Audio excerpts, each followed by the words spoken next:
haircut, get a barber you have known since you were a little bitty boy sitting in a booster chair. Or you might look like Larry Moe or Curly if a stranger cuts your hair.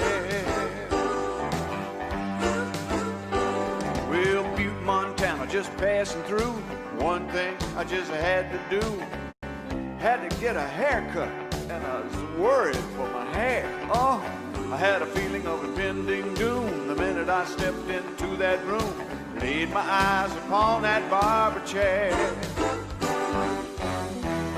It was a macho barber shop. Hair dryers were mounted on a rifle rack. There were no mirrors. The barber chair was a Peterbilt. Barber walked in, he was huge, 7 feet tall, 300 pounds of spring steel and raw hide, wearing a hard hat and chewing a cigar. Had on a t-shirt that said, "I hate musicians."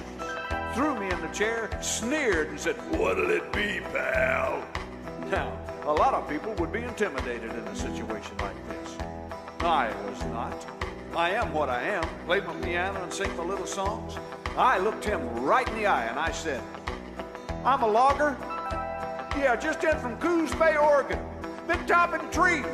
Quite possibly the toughest man in the entire world."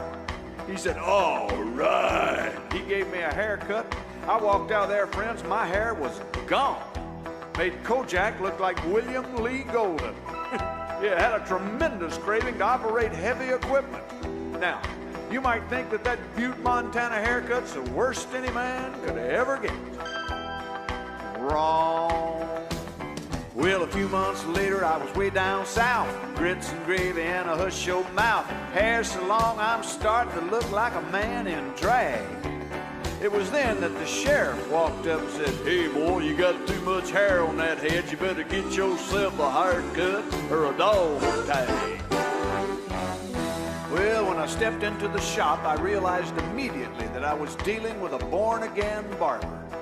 Don't see too many barber shops with a steeple. Had an organ in the corner, a choir. An usher led me to the barber chair. The barber walked in and started saying grace. "Oh, Lord, for these haircuts we're about to receive, may we be truly thankful. Dominus possum pox probiscus postmortem et tu brute puella carborundum." He was sort of half Baptist and half Catholic. Maybe a Cathist. Anyway, he started cutting my hair and preaching at the same time. I mean, he's a wow man. Scissors and razors are flying around my head. He's talking about the evils of dancing and drinking and liquor and sex and wild women and music and the music business. Then he looked down at me and said, "What do you do for a living?" Now, I'm not ashamed of what I do for a living. Work in bars and casinos, around liquor and wild women. Hey, I just play my piano, sing my little songs. I looked him right in the eye and I said, "I run this church for loggers." Oh, when you get a haircut, be sure to go back home.